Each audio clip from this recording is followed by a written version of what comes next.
Jack. How you doing? Good. How are you, Steven? Good, good. Just a question about Frank's aggressiveness as a play caller, fourth downs and that kind of thing. You've been with him long enough to know. I'm wondering, when you guys got stopped on that third down at the goal line yesterday, did you have any doubt whatsoever you guys are staying out there? Was there any thought that you might even kick it? No, there was no thought that we were going to kick it. Just Frank's got such a great feel. I think that comes from being a former player and obviously being a great coach. He's got a good feel for situations of, obviously they got the analytics and all that stuff that every team looks into now. But there's still got to be a little feel to it. And Frank has great feel. And we as a team, we ride with that. And yeah, we got stopped. That stinks. But I don't think it'll waver his conviction to do it again in the future. Did you get the sense that your inability to convert that, did you think it had anything to do with execution and just really did it just boil down to the Rams just kind of really making a good play and anticipating what you guys were going to do? Yeah, you're talking about the fourth down, right, on the first drive. The incomplete pass, right? Yeah, they made a good play. They didn't give us, the look that we thought we were going to get. And I think that comes back to it's early in the season, and you don't know exactly what you're going to get, what adjustments they're making, and their off-season programs and things like that. So yeah, that there's something to do with that. And yeah, you got to give them credit. They're trying to stop us, and they had it schemed up right for the play we were running. George Bremer. Jack, with Carson's status this week uncertain, what do you see from Jacob Eason throughout the preseason and training camp to give you confidence? And how much of that time that you all had with him help now if he does have to play moving forward? Yeah, it'll be a huge help. He's grown so much, and I think that happens for every player. Coming from their rookie year into their second year, there's a huge jump. And then Jacob's situation, getting all those reps in preseason, not getting a lot of reps last year, obviously, and then just getting the timing and like I said, the reps. That's what football's all about. You gotta get the reps in to get better. That's the only way to get better at football. And I think he's expanded his knowledge of seeing defenses and identifying coverage. I think that's another huge jump that he's made. JJ? Jack, just following up on that, how did you see, or how did Jacob's timing improving with you guys? How did that play out through the course of training camp in the preseason?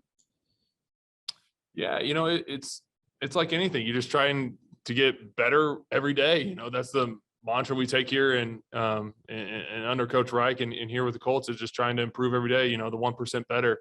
And I think we got a bunch of guys and obviously Jacob has taken that approach and like I said, got a ton of reps during training camp and got to play in a lot of the preseason games. You just see it steadily improve because he cares and he wants to be better and he wants to improve as a player because he's got a great mindset. So yeah, I guess that's how you kind of seen it.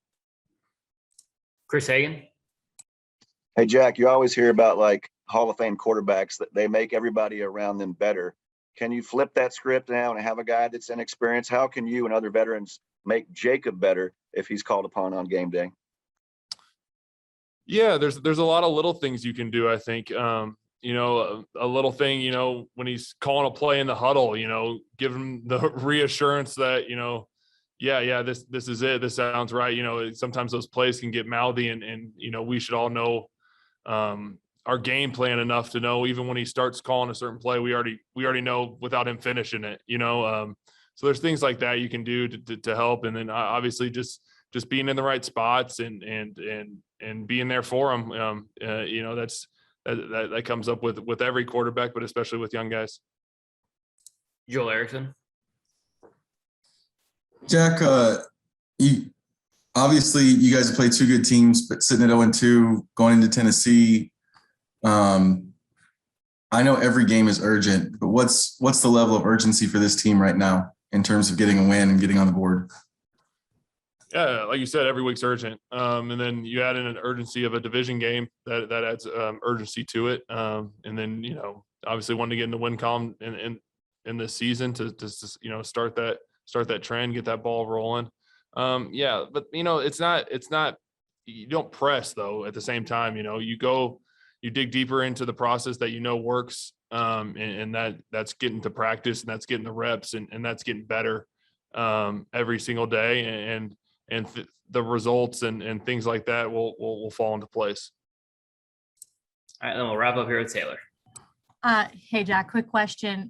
Frank mentioned that Carson sprained his left ankle earlier in the game.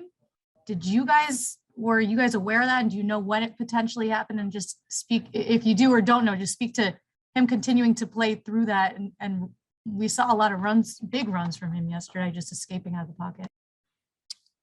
No, I did not know that beforehand. He told me that after the game yesterday. But yeah, I think he's proven that to us very quickly that he's a tough, competitive guy.